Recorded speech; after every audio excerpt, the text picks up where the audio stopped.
So when they come in, they should wash their hands, introduce themselves. Those kind of soft skills are kind of built in a little bit into the grading, but not much. The focus is more on the test itself. From there, they should sit you up. They shouldn't be last year we had some students having the person stand to do these things, but you can cue them and say, like, I'm too weak to stand right now, or something to that degree, and have them do it at sitting at the side of the bed. That was one thing I think from last year that the students struggled with, is they couldn't figure out how to do things just sitting, which is actually very interesting to me. But yeah, so some of them had people standing and kind of turning around. So I want them to really focus on, this is a patient who would have weakness, so you wouldn't just leave them standing without like any assistance. So, but yeah, so you can get them up sitting to the side of the bed, or they'll get you up sitting to the side of the bed is my guess. And they'll just you can ask them to help scoot over to the side. And then from there, they're going to ask you probably a couple questions, just the basic history form. So, history of hypertension. You fell, had a stroke about a week ago, fell and broke your wrist, and you have a cast on the wrist. So very basic. They'll ask a couple questions just about your home environment. Just do you live in a house, apartment? Do you have any stairs within the home? It's a very basic interview. It's just to get them starting to think about, because we go over interview process and the full evaluation in the spring semester. So that's not really the premise behind this. The premise behind this is being able to do the actual tests. So they'll just ask, it should be a short, brief interview, maybe a couple minutes. Okay. And then from there, they will go into doing what's called an upper extremity screen. So that's just a quick screen to see how your upper extremities are moving. So the left side is the weak side. So if your full range of motion for like the shoulder is all the way up to the head, just go about halfway. If you're a little bit less, a little bit more, it's totally fine. Okay.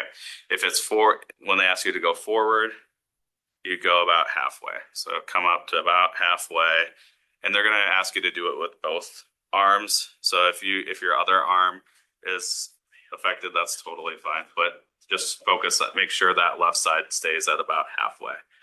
And again, this is half of your normal. Yeah. So that's why it's written the way it is on the back page of the script. We made sure to write it as your normal. It's half of your normal. Yeah. So the test itself, as long as you have some motion, it doesn't matter if it's 25%, 50%, or 75%, it's still graded at the same level. Okay. The test that we're doing for manual muscle testing. So if it's a little bit less than 50, if it's a little bit more, as long as it's not fully all the way up and not fully and not moving at all. Okay. Somewhere in between there is completely fine. So they're going to ask you to do the screen. So it's going to be straightforward. So it'll look like this, back down, out to the side. They might ask you, can you go any further? And you'll be like, I'm trying, but I can't. And that's where get your face involved in. Yeah, yeah. Shoulder raise. Yeah, exactly. And then they'll ask you to touch your shoulders. So like this. So bend your elbow to touch your shoulders. You're like, I'm trying. Okay. Come back down. They'll probably ask you to touch the back of your head. So you just kind of touch your low back.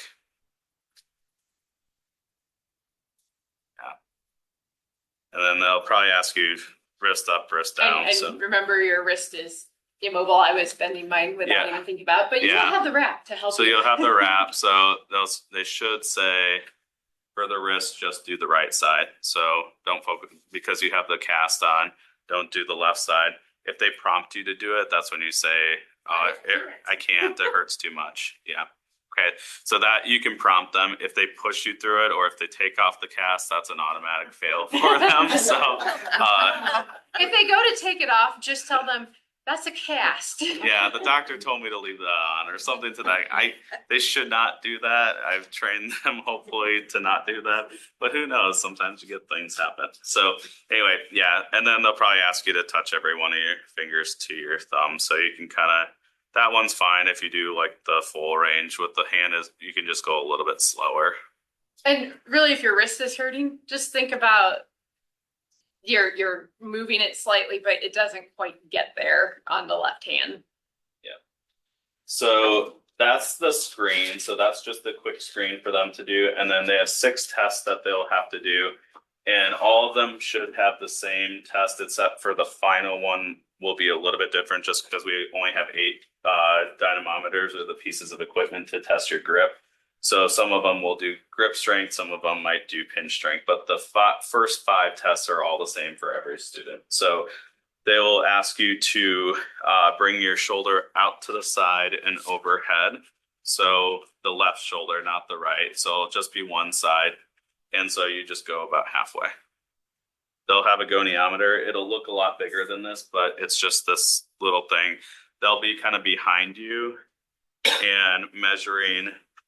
It'll be a lot bigger than this. I don't just have my wrist one with me today, but they're just going to be measuring that range of motion. Would they tell us what that number is, or? They have to say it out loud because I can't see it on the camera. So they have to say it out loud. So they'll say, okay, we got about 90 degrees here.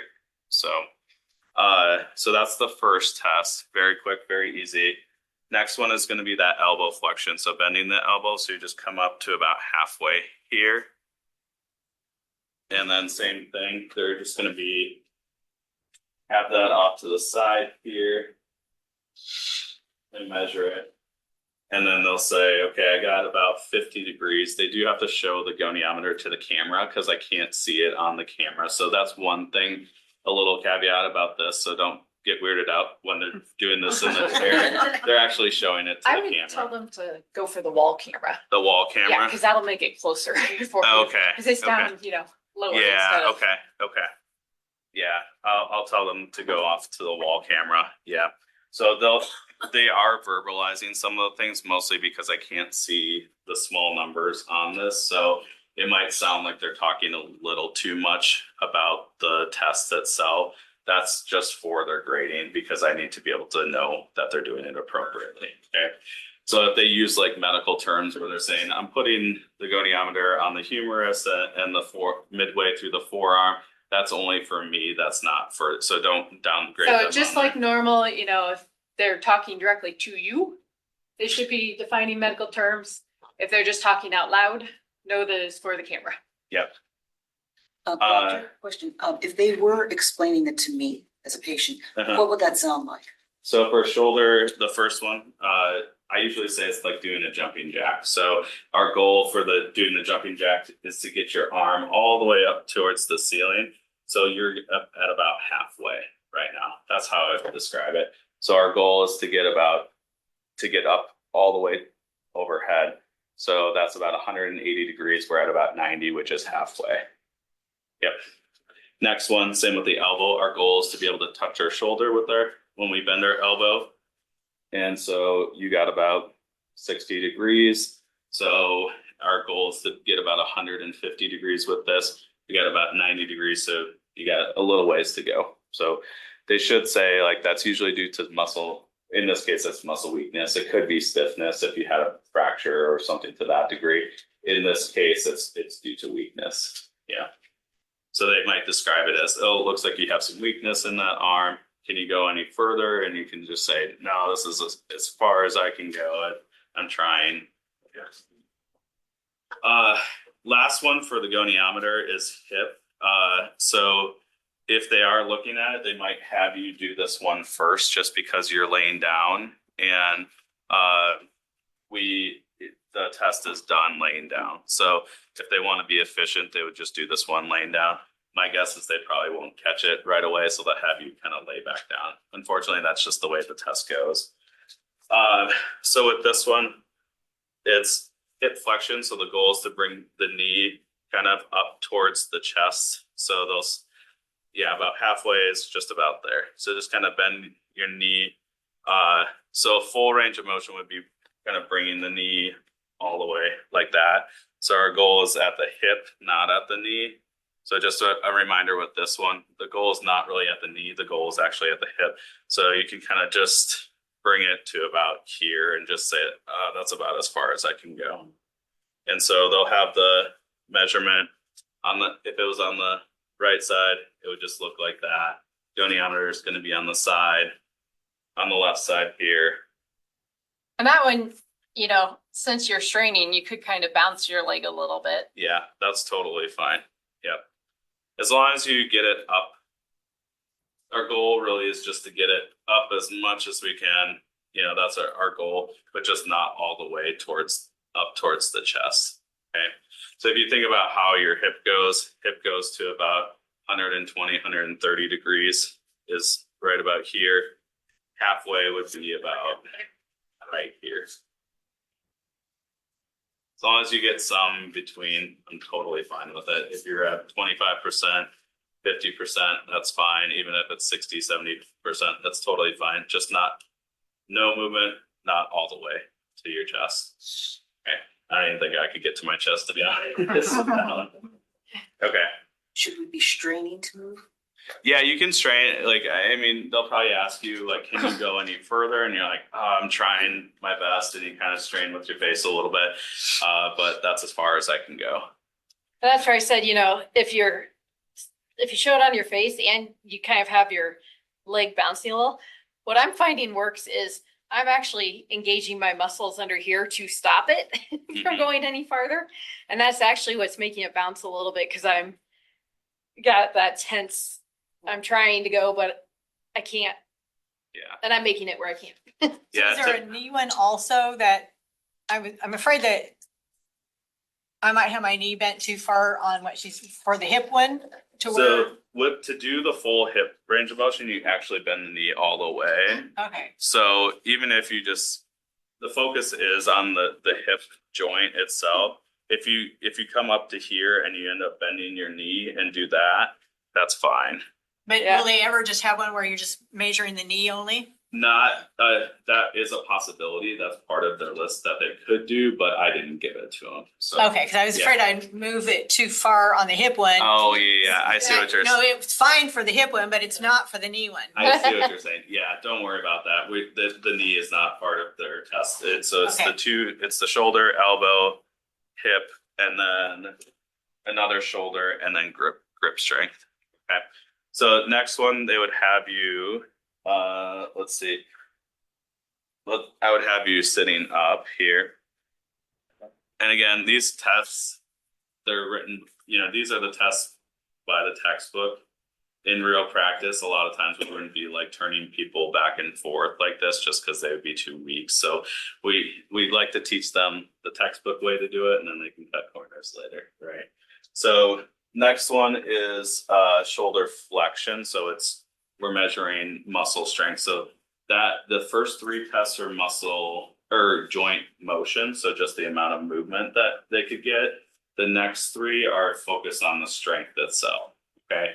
So to get full strength, they have to go through the full range of motion. So your goal here, they're going to ask you, what are we doing? Flexion. Okay. So you're going to come forward, thumb up, and I want you to lift your arm all the way over your head, but you're only going to go about halfway. Okay. So what that's going to do is that's going to prompt them to have you lay on your side, on your right side, to be able to do this. I'm hoping they will look at their tests and do the hip right after that. So then they don't have to put you on your side, come back up, put you back on your side. But if that's possible, if that happens, it happens. Okay. And that's where your physical exam organization could have a comment. Yeah, exactly. So that would be something where you make a comment like, I had to get up and go back down. I wish you would have like done the hip and the shoulder all at the same time. You could easily say, it wore me out to have to sit up and lay down multiple times. Yeah, yeah. Because they've already had one practicum, but with a partner, with a student partner, not in sim, but so they should be working on efficiency as well. So part of it is working on that efficiency. But so after they do the range of motion again, the goal here is you're laying on your side, which is a gravity eliminated position. So you don't have gravity kind of pulling you down. So usually you have a little bit better strength. So they're going to ask you, okay, I want you to lift that arm forward towards your face again and go about halfway is totally fine. They're going to say out loud, I'm palpating the deltoid muscle right now when I'm doing this. And that's for me, not for you. you could ask them, what's the deltoid muscle? You could say, and then they should say, it's the shoulder muscle right here. If you want to mess with them. I don't mind that. And again, I'm offering myself resistance as I do it, Yeah. so. Okay. So that's the shoulder one. The next one is hip. So it's left hip flexion. So they would have you sitting up again, but they could combine those two. So they could do the first one, just the range of motion, and then the hip range of motion right off the bat, and then put you on the side, because this one you'll go back on your side, and then do those tests back to back. I'm hoping that's what they do, because that's being efficient, but I'm not going to downgrade them if they don't, but I would like to see the feedback and just say, could have been more efficient because you had me going back and forth a lot. So with this one, knee, you're trying to bring the knee up towards the chest. So about halfway, just get it up a little off the bench. Okay. So I'm probably going to hold you here. Bring that knee up off the mat. Good. Okay. Any further? I can't. No. Okay. We're going to put you back on your side here. And this is, see, if we could have done the two together, right? But same thing here. Our goal is to bring that knee up towards the chest, just like we did, but on the side. They should be holding onto your leg like this. Just go about halfway. Just don't bring it all the way up to the chest. Do we go a little bit more? Cause you said it's 0 gravity. That's totally fine. Yeah, since you're in a gravity eliminated position, usually people get a little bit more range of motion on the side like this. But if you don't remember to do that, as long as you move it somewhat, it's still going to be the same grade of test. So as long as they get some motion, it's still a 2 out of 5. And really, I did different there, because when you're sitting, you're already in a 90 degree. So to Yeah. lift it up, you're going a little bit past, but this Yeah. way, since I was starting farther down, I kind of gauged it as halfway. Yeah. So as long as you just get some motion, it'll be a 2 out of 5. Okay. Last one is sitting up. And I don't have a dynamometer with me right now, but it just looks like a grip gauge. Okay. So it might either be the grip gauge or a pinch. Okay. So it just depends. We only have 8 of the grip. So we're not going to have enough for all the rooms. So it's either the grip or they have to do.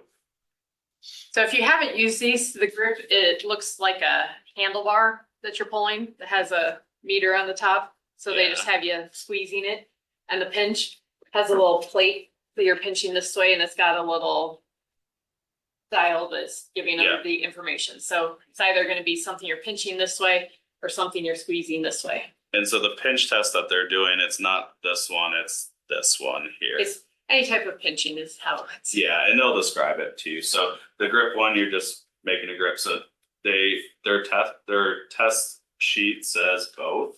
So they have to know to not do it on the left side, okay? Because you have the fractured wrist. So if they try to do it on the left side to say it hurts too much, I don't want to do it. Yeah. So just the right side, and since your right side's not weak, just squeeze it as hard as you can. It's totally fine. Okay.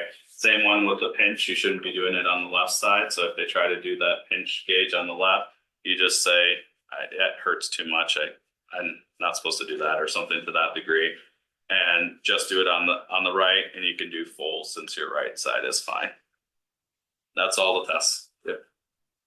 Hopefully they'll get you back laying down and put the drape back over you. That's another thing that they should be doing. If they don't, please make a comment about that. And they should kind of quick summarize and leave the room. To make sure, we can't make a fist, we can't pinch, or we can't grip. But if they ask us to do this thing on the left hand, do we say it's too You can do painful? that. We can do Yeah, Well, that. and just that's can't why I was do- saying that, if you just act like you're working on it and maybe Yeah. not go all the way. Cause it's different. You're engaging, if you feel it, when you're doing this, you're engaging different muscles than when you are pinching something. So Yeah. if you're pinching something or gripping something, that's engaging muscles here. Whereas this is engaging more muscles that are here. I did break my left wrist and I couldn't touch my fingers for months, not in a week. There's There you no way go. I couldn't have done it. Yeah, we so try. you can try to do it. You can try to do it for the range of motion, because that helps with the swelling. Like in a normal setting. That was my practice setting as hand therapy. So you usually can like do a little bit of range. You just can't do resisted activity. So like the dynamometer, the grip strength, that's resisted. So that's technically strengthening. And so that's usually contraindicated at this early on. So not until about 6 weeks is when you'd be able to, but you would be able to kind of wiggle your fingers or touch your thumb. Maybe not get all the way to the thumb, but you could at least try to. Okay. So one thing I would think about with anything on the left, you're really having to think about it. So make those motions slow, like you're really thinking about it. And definitely if you engage your muscles, it gives you that resistance that you get more of that slow motion trying to get to the halfway points. So just with every one of them, don't do fast stuff. Really, Yeah. You don't have to take like super long, but yeah, like it's gonna be a little bit delayed and slower. Yeah. Yeah. Would a patient with this much weakness be able to walk unassisted? Probably not unassisted, no. And that's why they should be doing it all seated. Yeah. And then, I just wondered if they asked, how are you? yeah. Okay. This would be something where you would, if we were to get you up, they would put a gait belt on you, get the wheelchair, have a walker, just making sure. We'd have actually for this, we'd have a platform walker because you can't put weight through a broken wrist. But yeah, they shouldn't be there's no reason to get you up. Everything should be just seated and then they can get you back down. if they try to have you stand, just say, they told me I shouldn't stand without some people here to help me. Mainly just curious. No, that's a good question. Yeah, so the premise behind this class is all motion, like movement and motor disorder type evaluation